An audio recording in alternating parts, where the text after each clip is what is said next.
this is a secret, and I was very hesitant to actually share this with anybody over video, right, over YouTube, but you know what, I figured I might as well, because I think it's such a good value.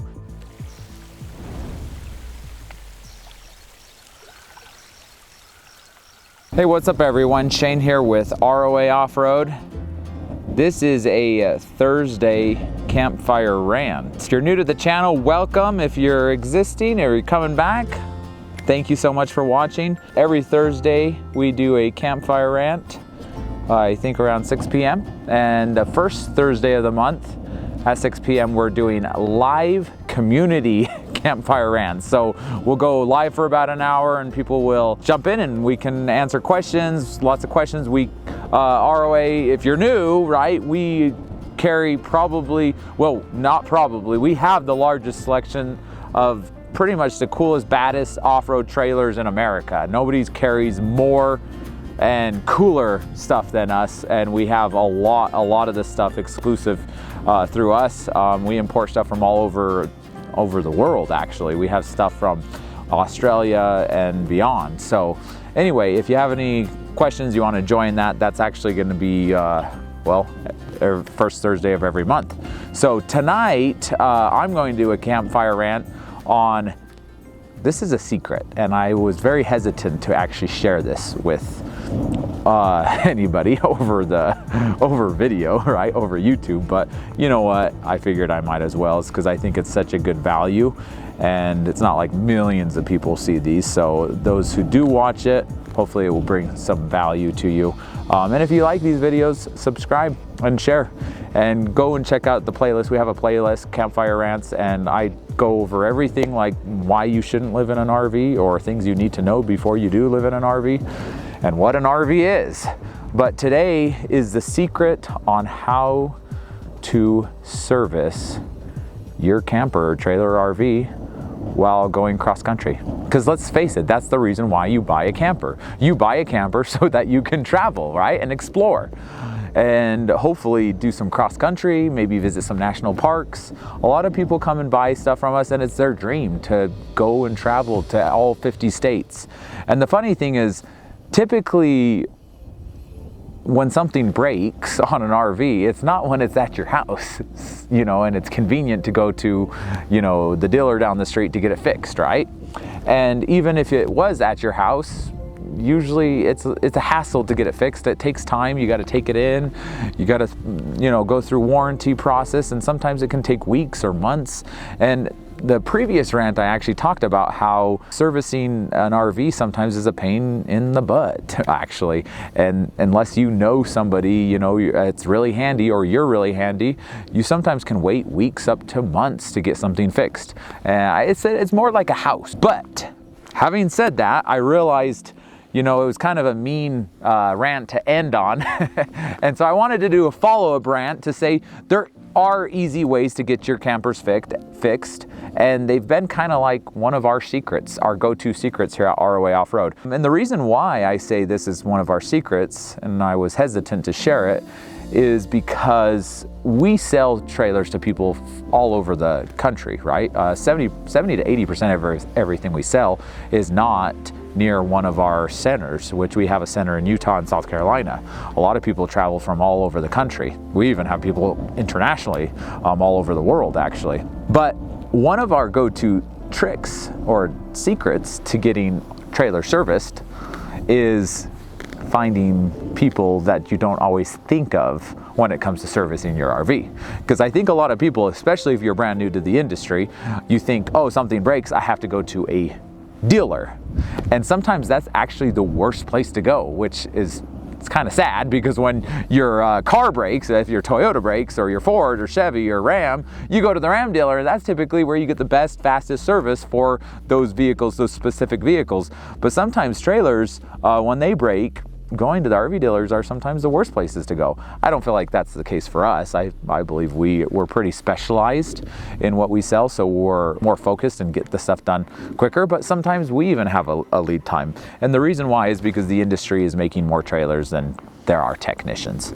So here are some secrets. Okay, say you're having issues with Tires. Well, you don't need to go to an RV dealership, you go to a tire store. That seems pretty obvious, right? Les Schwab, Big O, Discount Tires. You do not need to go to a dealership, an RV dealership, to get anything to do with tires on your trailer. And it may sound silly, some of you might be like, that's so obvious, but some people don't realize that. The next thing is alignments, brakes. Exact same thing.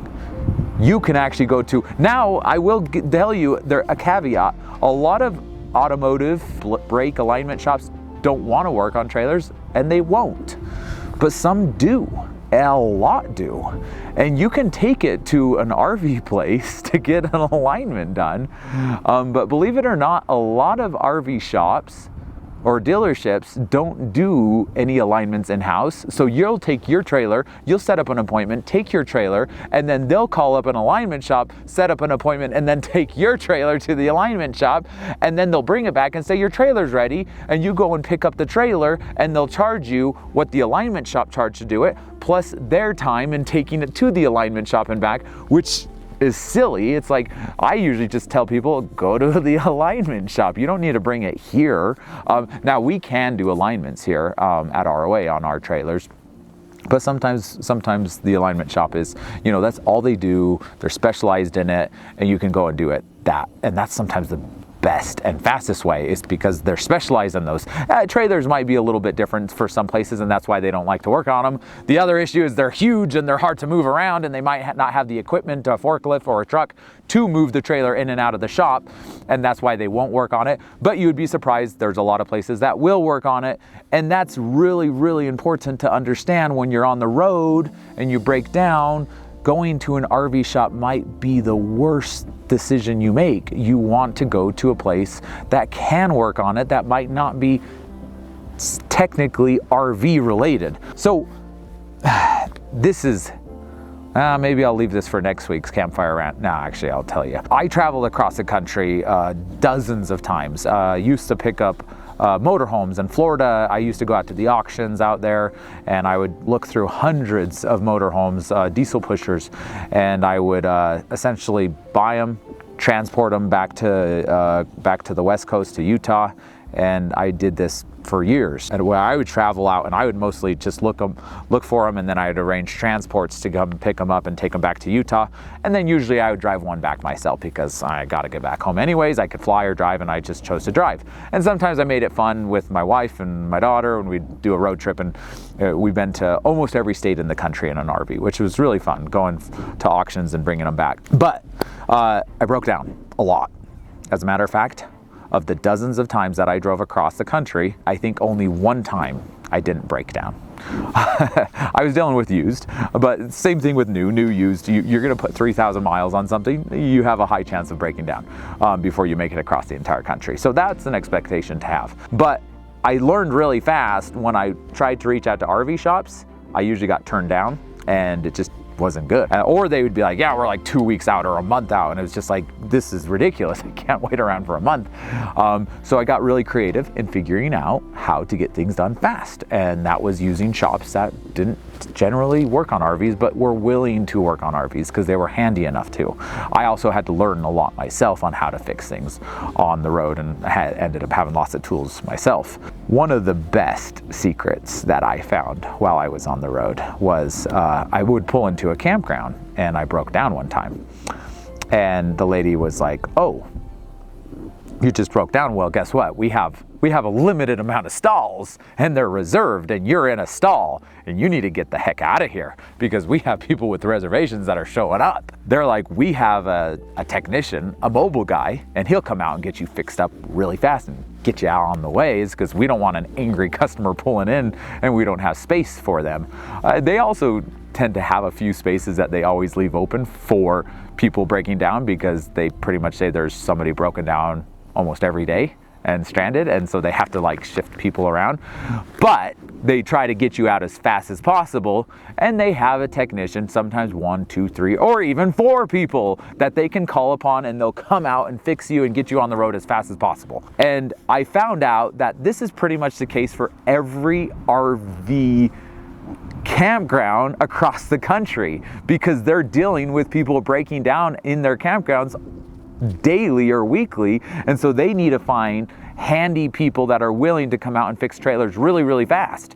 And so I found that when I was on the road, and even if I broke down and I wasn't in a campground, I could call the closest campground and be like, hey, I'm having an issue with my RV, and I was just wondering who's your tech that can, you know, come really quick to take a look at it. And then they would give me the phone number, and I'd call them up and be like, hey man, I broke down over here, can you come and take a look at my thing? And a lot of times I would get on the road again really fast. So we use this, we implement this because a lot of people that buy trailers from us from all over the country, they have issues and things get broken down. And so we try to reach out to people locally and find the closest people and get people on the road again when they're traveling, especially if you're a roamer and you're part of our community. We want to really get you going faster and sooner than later. But this is a secret that I have employed many times as I've traveled cross country, because the reality is there tends to be always something that goes wrong.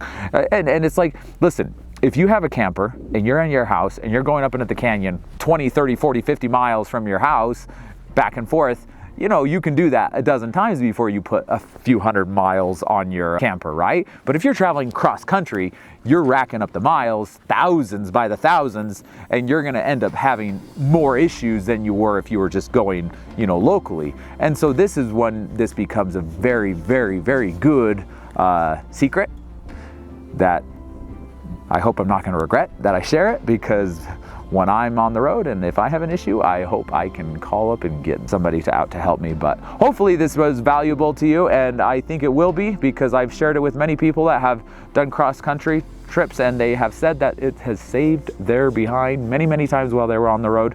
So thank you for watching.